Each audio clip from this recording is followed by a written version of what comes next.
layaklah pujian, sembah, serta ketaatan terangkat melalui hidup ini bagi Engkau Tuhan.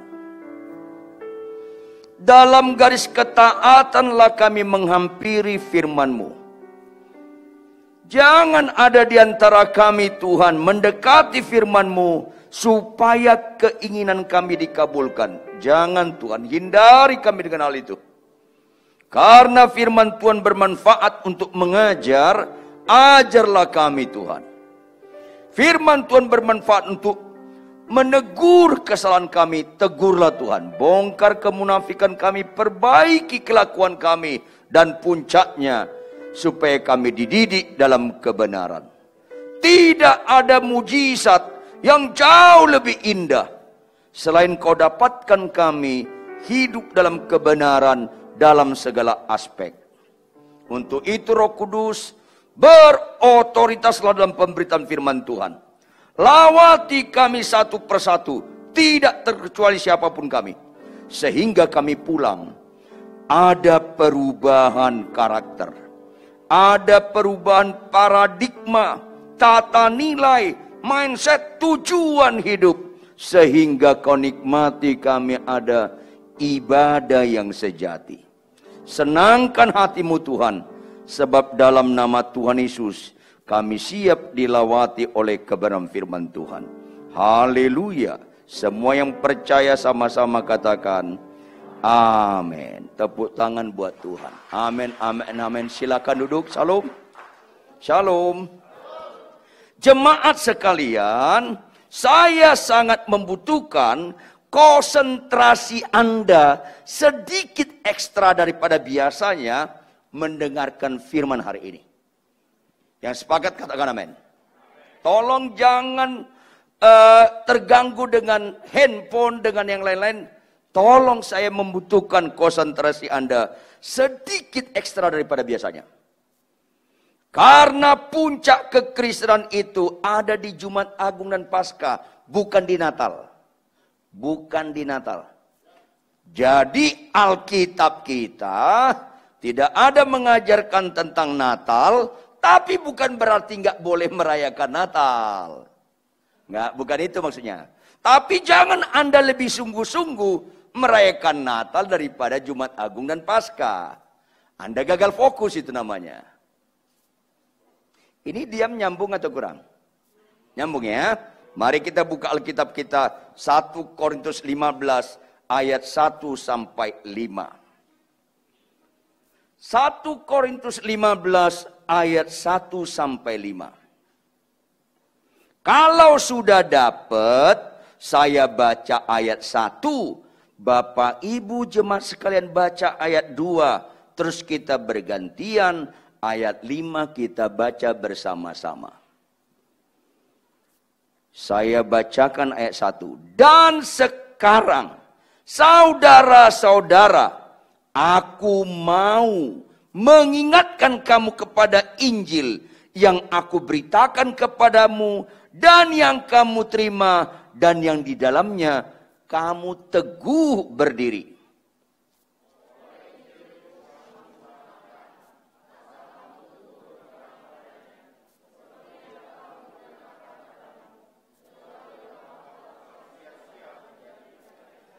Sebab yang sangat penting telah kusampaikan kepadamu.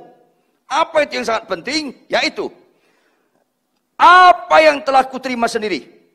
Ialah bahwa Kristus telah mati karena dosa-dosa kita sesuai dengan kitab suci.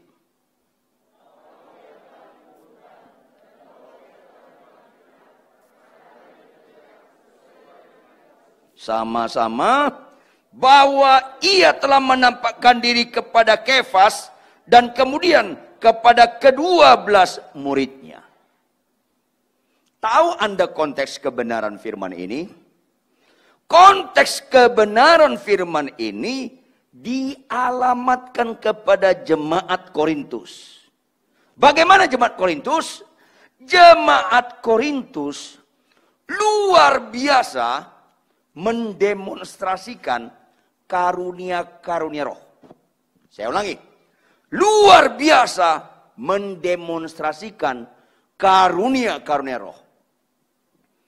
Sehingga kalau saya mengajar tentang karunia roh di sekolah teologi, di kalangan para pendeta, pasti saya singgung kitab Korintus.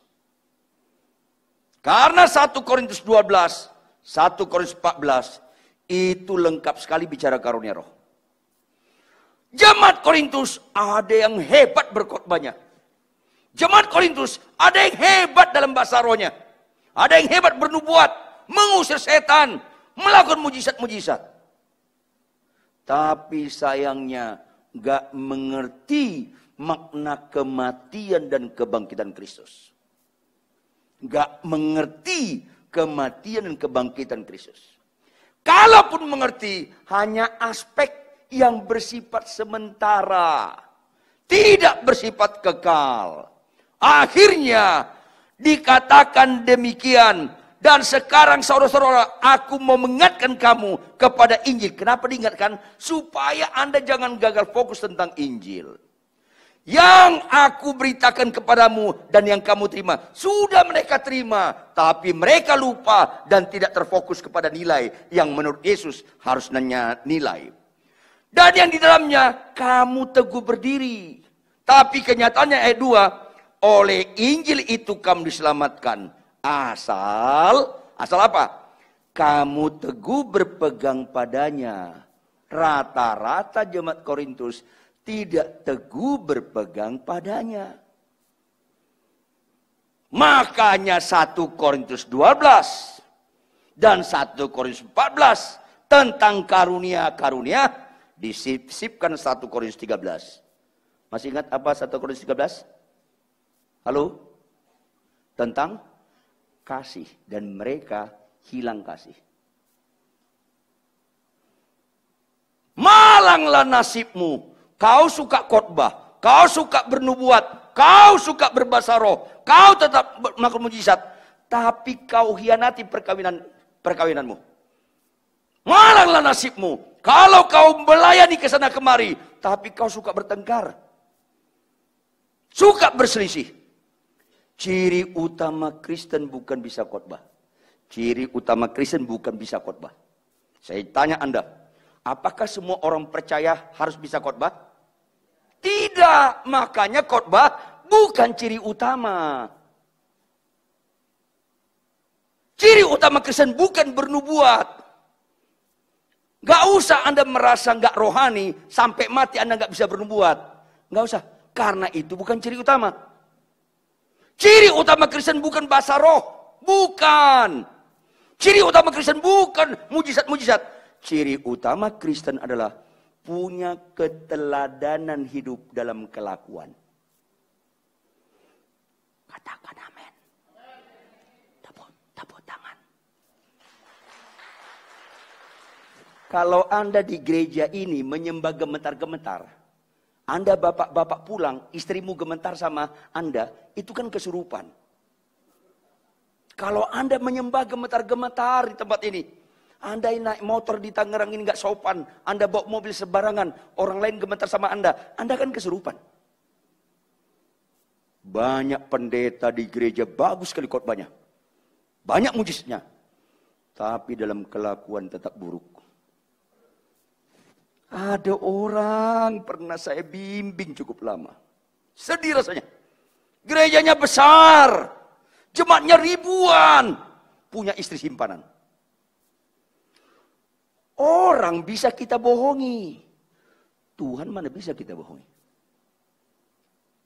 Sayang khotbah ini kurang populer dan tetap ada kemungkinan gak diundang lagi.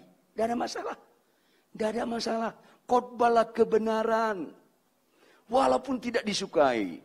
Karena sebelum kita gak disukai, Yesus gak disukai. Bahkan tokoh-tokoh agama pun gak menyukai dia. Karena khotbah itu kebenaran. Ciri utama orang Kristen kelakuan.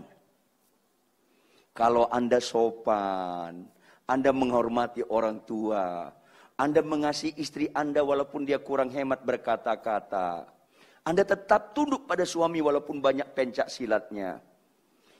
Itu Kristen. Tapi jarang kalau khotbah seperti ini langsung disambut jemaat. Amin. Jarang. Jarang. Tapi kalau khotbah, siapa sakit sembuh? Amin. Siapa yang nggak punya rumah, dapat rumah? Amin. Turut berduka cita. Karena itu lama-lama menyesatkan. Kenapa menyesatkan? Karena ibadah Kristen bukan bicara menerima. Ibadah Kristen yang benar, persembahkan tubuhmu sebagai persembahan yang hidup. Mempersembahkan, berkorban. Sebagai persembahan yang hidup, yang kudus, yang berkenan. Puncaknya, berkenan gak kita di hadapan Allah? Saya sebagai suami, berkenan gak di mata Tuhan? Saya sebagai dapat berkat, berkenan gak di hadapan Tuhan dalam bayar pajak? Berkenan gak saya jadi saluran berkat? Ukurannya berkenan di mata Tuhan. Malanglah nasib kita ikut Tuhan, tetap gak berkenan di mata Tuhan. Ini yang bahaya. Kecuali kau tidak teguh berpegang padanya, karena memaknai salib. Salah.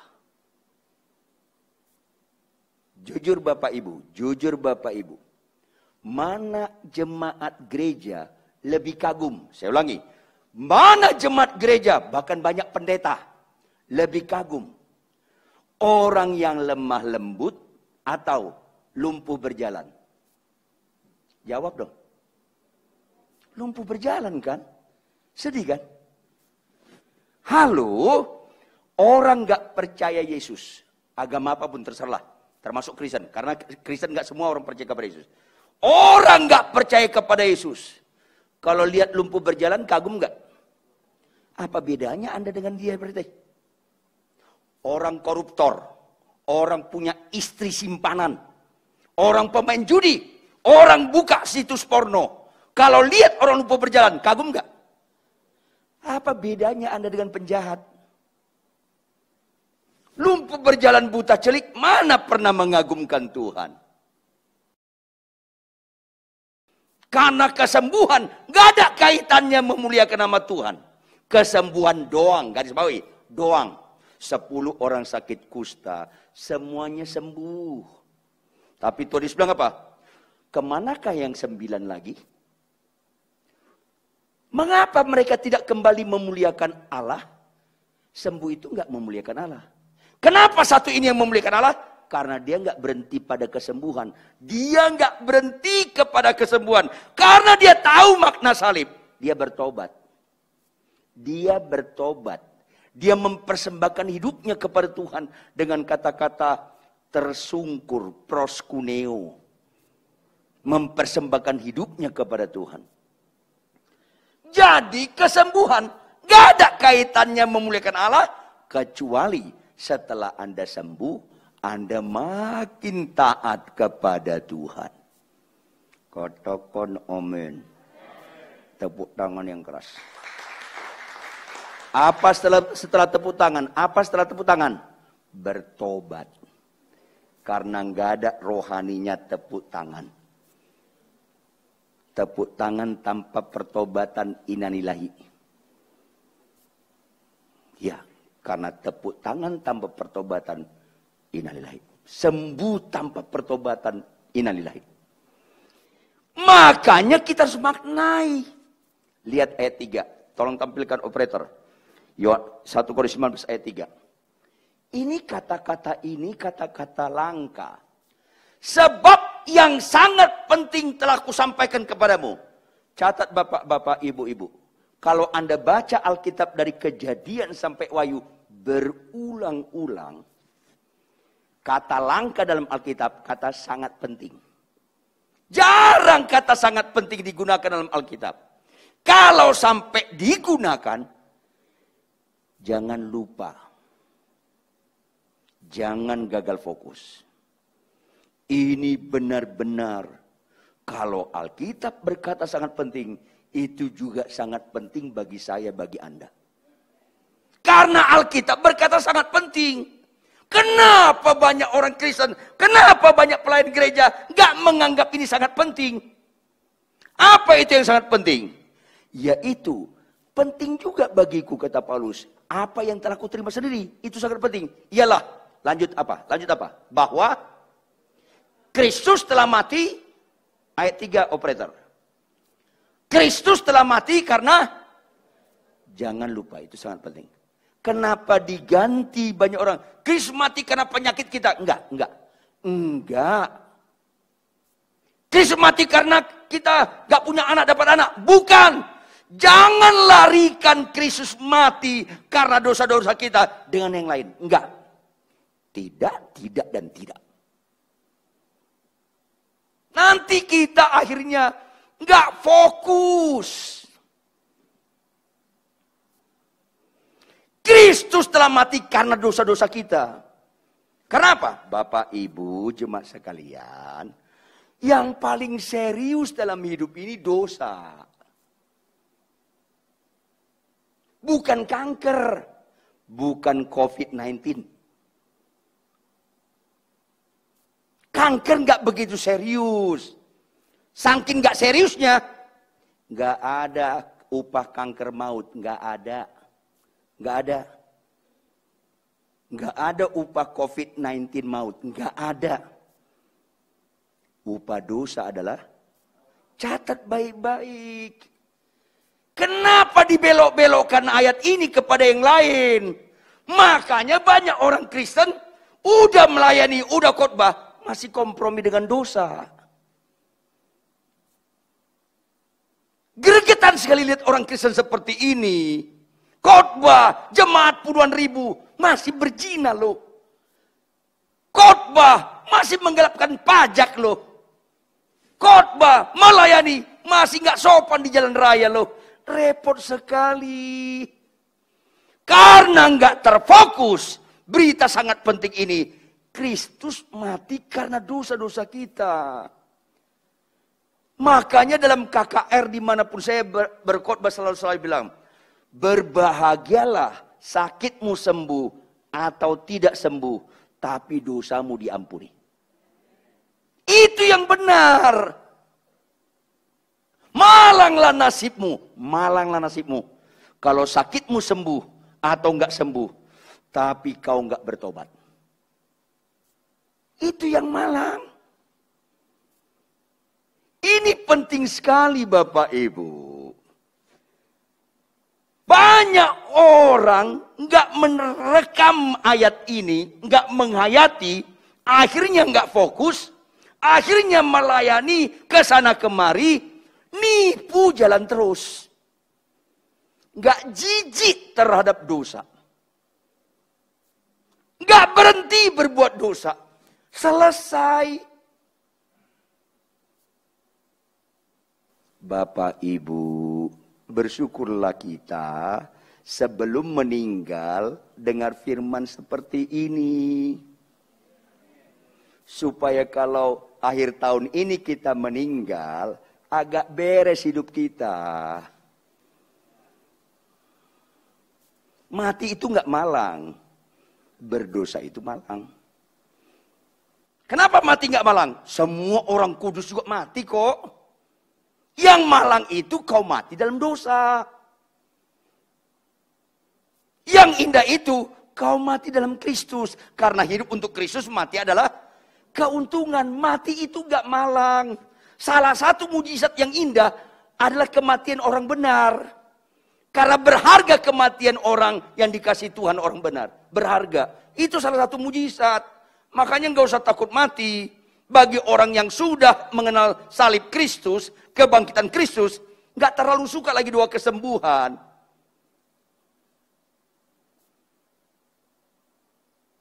Kau naik pesawat ke Bali. Begitu diumumkan pesawat kau delay, komplain.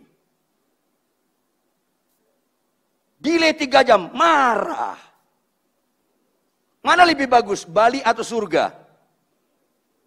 Maka bilang sama Tuhan, Tuhan kalau kau panggil aku ke surga, jangan delay lah, on time lah. Tuh ketawa Anda mengandung kepedihan. Karena nggak mengerti ini. Sedih rasanya. Ciri utama orang Kristen bukan umur panjang. Maka Yesus kasih contoh, umur 33-an dia meninggal. Karena umur panjang bukan ukuran rohani. Tapi apa yang kita isi dengan usia kita pendek atau panjang. Kualitas itu yang menentukan. Bukan kuantitas. Stefanus pun 30-an something meninggal. Nah, ini perlu kita samakan persepsi kita dengan Alkitab. Kenapa ini sangat penting? Karena dosa yang paling serius dalam hidup manusia. Siapapun manusianya.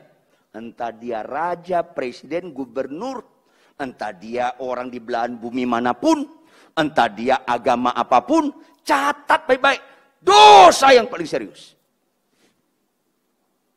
Pertama, Anda harus mengerti apa itu dosa. Allah menciptakan manusia menurut gambarnya. Berarti kita gambar siapa? Gambar Allah. Fungsi gambar menyenangkan aslinya. Kalau Anda punya foto, foto itu gambar Anda. Selamanya gambar Anda itu menceritakan Anda. Gak pernah foto Anda menceritakan tentang Monas. Gambar Anda diletakkan di ruang tamu, di kamar tidur, di dapur, di toilet sekalipun. Tetap menceritakan Anda. Apa arti Allah menciptakan kita menurut gambarnya? Di mana saja dan kapan saja kita menyenangkan hati Allah. Jangan lihat rohani saya waktu khotbah saja Bapak Ibu. Karena khotbah bukan representatif rohani. Kalau Anda mau lihat rohani saya, tinggal di rumah saya 6 bulan. Nggak bayar, lihat sehari-hari. Ketika istri saya kurang hemat berkata-kata, bagaimana sikap saya? Rohani itu bukan di khotbah, di kelakuan. Kok beberapa muka mulai ngelawan ya? Dari kelakuan. Kecewa amat Anda nanti mati kalau Anda menyembah-menyembah kelakuan Anda di rumah. Gak bener. Kecewa. Maka Tuhan berkata, apa arti menyenangkan hati Allah? Apa arti menceritakan Allah? Taat dalam segala perkara. Diwakili dengan Adam dan Hawa. Semua buah pohon di taman ini boleh kau makan buahnya. Tapi yang satu itu jangan kau makan buahnya. Kalau kau makan kau akan mati. Fokusnya bukan buahnya. Kurang kerjaan orang meneliti buah apa itu. Fokusnya bukan buahnya. Kurang kerjaan orang menyebut namanya si malakama, kuldi. Itu kurang kerjaan. Entahkah itu buah kecapi, entah durian, masa bodoh. Karena fokusnya bukan buahnya. Fokusnya perintahnya. Ulangi, fokusnya apa? Lu mau taat atau kagak? Itu dia. Apa makna di balik itu? Bapak, Ibu, saudara sekalian, maknanya. Kalau kita taat, catat baik-baik, catat baik-baik. Kalau kita taat, itu satu-satunya. Saya ulangi, itu satu-satunya statement hidup yang berbobot mengaku Yesus Tuhan. Sebaliknya, kalau kita tidak taat, itu satu-satunya statement hidup yang berbobot menolak Yesus Tuhan. Ini supaya kita ngerti makna salib. Dosa itu bicara ketidaktaatan. Nilai utama dalam Kristen ketaatan. Sampai Tuhan berkata, orang yang berbahagia, orang yang mendengarkan firman Tuhan, serta memeliharanya. Apa itu memelihara? Merenungkannya siang dan malam. Apa itu merenungkan? Menembakkan kepada diri dulu. Dan melakukannya. Taat. Gak ada Alkitab berkata, orang berbahagia sakitnya sembuh. Gak ada. Sama sekali gak ada. Tahun 81 saya jadi hamba Tuhan. Saya baca Alkitab dari tahun 81 sampai 86 saya hitung. 23 kali bolak-balik. 86 sampai sekarang nggak saya hitung. Artinya Memang Alkitab tidak pernah menjelaskan Tuhan dipermuliakan karena kaya, enggak. Apalagi karena cantik ganteng, enggak. Enggak usah terlalu habis waktumu ibu-ibu, uangmu ibu-ibu supaya cantik. Enggak, lu kurang kerjaan tuh. Enggak salah Anda ke salon, tapi janganlah 4 jam ke salon, 15 menit baca Alkitab. Padahal kecantik itu dari dalam, dari batin. Inner, bohong lo. Dari dalam. Wanita lemah lembut, sabar, penuh kasih. Itu jauh lebih cantik daripada keluar masuk salon. Tapi Anda nggak bisa mengampuni suamimu. Itu kayak mak lampir. Oh, saya nggak pernah lihat mak lampir. Maka Bapak Ibu, Adam dan Hawa melanggar. Saking seriusnya dosa, saking seriusnya tidak taat, langsung diusir. Langsung diusir. Hanya kejadian dosa, hanya kejadian ketidaktaatan, putus hubungan kita dengan Allah. Tidak ada akibat mandul putus hubungan dengan Allah. Enggak ada. Karena mandul enggak serius. Enggak ada karena kanker putus hubungan dengan Allah. Enggak ada. Enggak ada kena COVID-19 putus hubungan. Enggak ada. Tetapi bisa orang kena COVID-19 putus hubungan dengan Allah. Masalahnya bukan COVID-19-nya. Masalahnya histori. Kau kena COVID-19 karena ketidaktaatan enggak? Pemerintah bilang 3M, masker, mencuci tangan, menjaga jarak. Kau ke pasar enggak pakai masker, ada ketidaktaatan, itu dosa. Kena COVID-19 itu karena dosa. Tapi anak rohani saya, seorang dokter, mendedikasikannya untuk merawat orang kena COVID-19. Dia ikuti protokol kesehatan sebagai tenaga kesehatan dengan benar, dengan disiplin. Akhirnya kena COVID-19. Nggak dosa, karena dia taat. Jadi konteksnya bukan kena COVID-19-nya. Tapi histori dia kena COVID-19. Ada unsur ketaatan atau ketidaktaatan. Itu yang serius. Makanya ada unsur ketidaktaatan pada Adam dan Hawa, diusir. Malang sekali nasib kita Bapak Ibu, masuk gereja keluar gereja, malas baca Alkitab, nggak taat. Malang banget nasibmu Bapak Ibu, masuk gereja keluar gereja, istrimu maki, suamimu maki, lu balas maki. Gak ngerti Anda tertangkap mati Yesus karena ketidaktaatan kita. Supaya ketidaktaatan kita diganti jadi taat absolut. Akibat dosa serius sekali. Hilang kemuliaan nama Allah. Tidak bisa cacat fisik membuat hilang kemuliaan Allah. Hanya dosa yang membuat hilang kemuliaan Allah. Jadi kalau ada saudara kita, ada anak kita, maaf, kakinya kecil sebelah, matanya nggak bisa melihat, nggak malang. Tapi malanglah nasibmu, anakmu ganteng pinter, tapi sukanya melawan orang tua, malang. Karena ada unsur dosa. Ini maksudnya di ayat ini, supaya Anda ngerti, Kristus kurang kerjaan kalau dia mati karena cacat fisik kita, kurang kerjaan. Tapi karena dosa, karena itu yang serius. Maka akibat dosa putus hubungan kita dengan Allah. Tuhan Yesus bilang apa? Di luar aku kau nggak bisa berbuat apa-apa. Betapa seriusnya itu dosa. Kata Salomo, segala sesuatu di bawah matahari adalah kesia-siaan. Kita kira usaha kita, kepintaran kita bisa memberikan solusi. Nol. Catat dong baik-baik. Makin banyak dokter, makin pendek umur manusia. Benar nggak? Bukan saya larang Anda ke dokter. Dokter itu Anda boleh. Tapi jangan lupa, itu jawaban short time. Waktu yang singkat. Nggak kekal. Ada nggak dokter jantung mati karena sakit jantung? Banyak.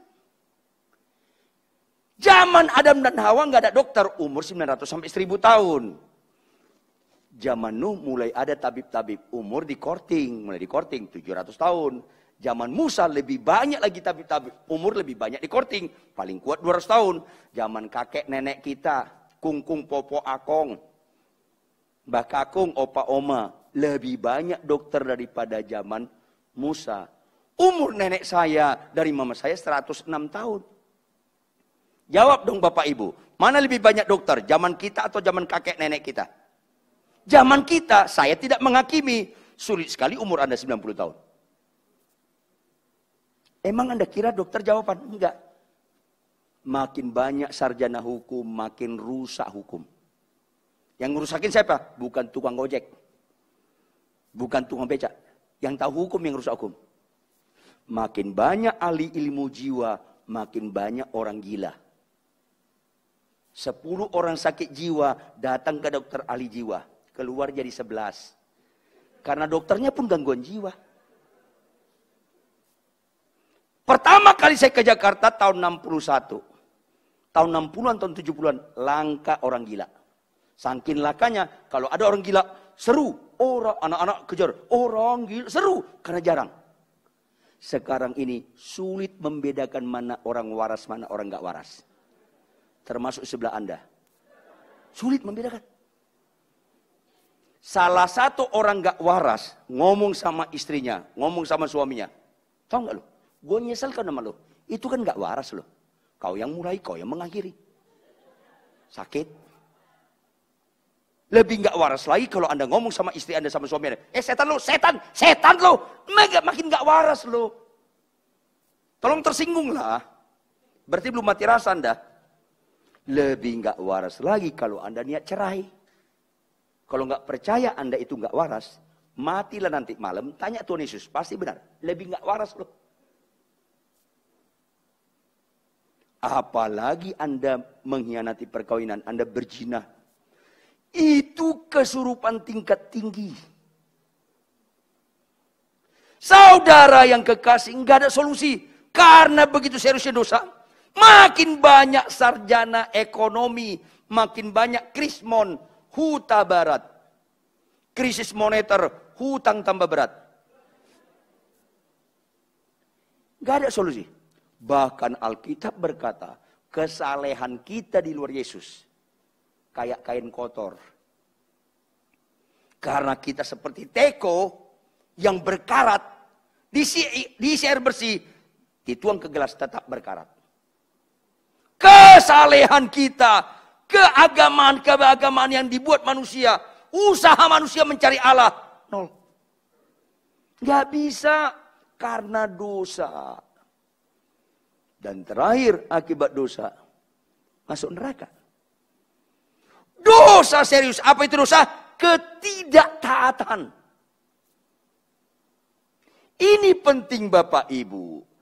Tapi ini tidak dihayati. Makanya ayat 2 operator. Ayat 2 operator. Oleh Injil itu kamu diselamatkan. Apa berikutnya? Asal kamu teguh berpegang padanya. Kenapa diperingati? Rata-rata orang gak teguh berpegang padanya. Itu yang saya bilang. Bertobat lahir baru, puji Tuhan. Tetapi selanjutnya, kau mulai dengan roh, kau jalani dengan daging. Ya susah. Karena gak menghayati Jumat Agung. Makna perjamuan kudus. Ini penting sekali Bapak Ibu. Supaya Anda menghayati pasca kebangkitannya benar. Kalau penghayatan kematiannya benar. Makanya saya ulangi. Malanglah nasibmu. Kau cantik ganteng. Kau sembuh. Kau konglomerat. Tapi masih kompromi dengan dosa. Malanglah nasibmu. Kau jadi pendeta terkenal. Banyak mujizat. Tapi kau tidak taat kepada Tuhan. Selesai. Buka operator. Matius 7 ayat 21 sampai 23. Matius 7 ayat 21 sampai 23. Supaya kita ngerti. Kristus mati karena dosa-dosa kita. Karena ketidaktaatan kita. Bukan setiap orang yang berseru kepadaku, Tuhan, Tuhan, akan masuk ke dalam kerajaan surga. Bukan. Tetapi apa? Melainkan, lanjut. Ada unsur bicara ketaatan nggak di situ? Iya Bapak Ibu. Karena apa? Karena kita suka membohongi diri. Ayat 22.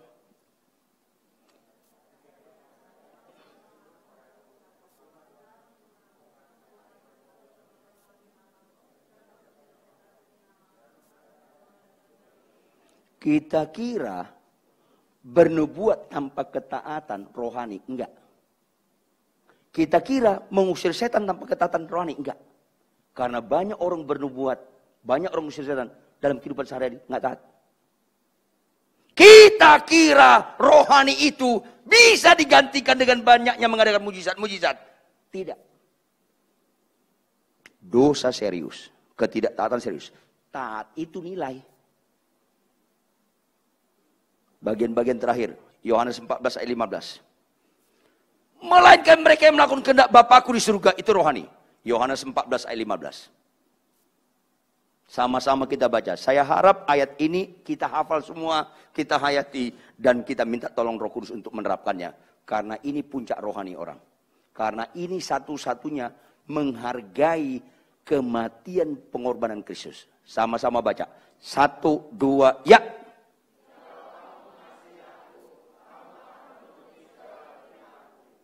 Tuhan yang sempurna, yang mulia, yang sudah melakukan segala-galanya. Tetap merendahkan hati, berharap kita mengasihi dia. Luar biasa. Tetap dia mengharapkan kita bernilai. Di mana? Kamu akan menuruti segala perintahku. Bapak-bapak, perintah Tuhan kasihlah istri. Jangan korbankan mengasihi istri karena kelakuan istri. Jangan sesat loh, jangan. Perintah Tuhan, hai istri, tunduk pada suami. Jangan korbankan tunduk pada suami sebagai ketaatan kepada Tuhan karena kelakuan suami. Jangan. Anda jangan lebih tertarik dipengaruhi kelakuan suami daripada tertarik dengan perintah Tuhan. Seorang tokoh masyarakat saya bilang, jangan cerai. Pak Pendeta Ridwan, istri saya berzina, tetap jangan cerai. Kau nggak pernah mentuhankan Yesus kalau kau nggak taat. Lu istri saya berzina. Dengar. Katanya lu cerdas tapi nggak cerdas. Lu kenapa? Saya tanya kamu. Kalau istri saya berzina, jahat nggak dia? Ya jahat dong Pak Ridwan. Gak usah keras-keras. Jahat udah. Sekarang saya tanya kamu. Sebaiknya saya mengambil keputusan karena dikuasai perjinan istri saya. Atau saya mengambil keputusan tetap dikendalikan atau dikuasai Tuhan. Mana? Diam dia. Kalau saya dikendalikan Tuhan. Dan Tuhan berkata, kasihlah istrimu. Saya kasih. Walaupun dia berzina. Walaupun saya tidak pernah menganggap kejahatan istri saya berbobot mempengaruhi saya untuk saya korbankan ketaatan kepada Tuhan. Tidak bisa. Hina banget saya. Mari kita bertuhankan Yesus dengan benar. Tapi mulai goyah orang Kristen. Karena nyanyian-nyanyian pun mengurangi ketuhanan Yesus. Termasuk karya terbesar dalam hidupku. Pengorbananmu yang selamatkanku. Lanjut. Stop. Dia bukan harta. Tahu nggak? Sudah otomatis dalam pikiran kita ini. Dalam konsep berpikir. Harta itu objek. Semua harta dipakai. Enggak, kita yang dipakai. Kita yang harta. Bukan dia yang harta. Betapa mulianya. Tetap dia bukan harta. Kita yang harta. Kita yang dibeli. Kita yang ditebus. Kita yang dibeli. Kita harta. Kita yang objek. Dia subjek. Makanya yang benar. Engkaulah Raja. Engkaulah Tuhan. Yang kutinggikan dan ku muliakan. Terakhir, Yesus engkau. Enggak ada kaitan menyenangkan Tuhan dengan hanya kagum. Tapi Yesus engkau kutaati. Ayat ini. Lu kagum sama Yesus, 9 orang sakit kusta yang sembuh pun kagum. Tapi tidak mau mentaati Yesus. Kagum tidak sama dengan ketaatan. Maka, peringatilah Jumat Agung ini dengan lihat dosa sebagaimana Tuhan lihat dosa. Sehingga itu jijik dan itu kekejian. Sehingga apapun alasan kita nggak mau pilih dosa. Walaupun seolah-olah harga diri kita diinjak-injak. Kalau istri kita bilang, tahu nggak lu, gua nyesel karena sama lu. Jangan mengganggu harga diri. Karena kata-kata istri itu nggak berbobot karena salah. Maka kita tetap nggak tersinggung. Kalau dia bilang, aku nyesel karena lu. Tetap istrimu. Dia bilang, ma, aku nggak nyesel karena lu. Papa jelek. Mama cantik. Karena saya nggak ikuti tarian dia. Saya ikutin tarian Tuhan. Maka balas kejahatan dan kebaikan. Anda ngerti Jumat Agung. Kalau Anda membalas kejahatan dan kejahatan. Dimulai dalam perkawinan di rumah. Anda melempar kotoran ke salib Kristus. Maka pulanglah dari ibadah ini. Hayatilah perjamuan kudus dengan benar. Dengan taat. Capek nggak capek, ngantuk nggak ngantuk. Sehat kurang sehat, konflik tidak konflik dalam rumah tangga. Tetap disiplin bangun pagi baca Alkitab. Tunduk pada suami, mengasihi istri. Mengasihi sesama dan musuh. Memberikan perpuluhan. Itu gambaran ketaatan. Jadi jangan ada keberatan kita untuk taat. Justru kita bangga dan sukacita untuk taat. Karena di situ satu-satunya kita menyatakan dia adalah jalan dan kebenaran dan hidup. Maka ku taati jalan-jalannya. Maka orang seperti ini setia sampai garis akhir. Ketika Yesus dalam penghakiman, kita nggak takut lagi. Karena nilai dalam penghakiman hanya dialamatkan Tuhan kepada sabaslah engkau hambaku yang setiawan. Bukan hambaku yang banyak mujizatnya. Bukan hambaku yang banyak jemaatnya. Bukan hambaku yang terkenal. Enggak. Yang setiawan. Maka disitulah kita kembali kepada kehendaknya yang semula. Diciptakan segambar dengan dia. Supaya kita taat. Dan disitulah kita mempermuliakan nama Allah. Karena kualitas rohani yang terbaik adalah mengasihi dia. Bangkit berdiri, tepuk tangan yang keras buat Tuhan.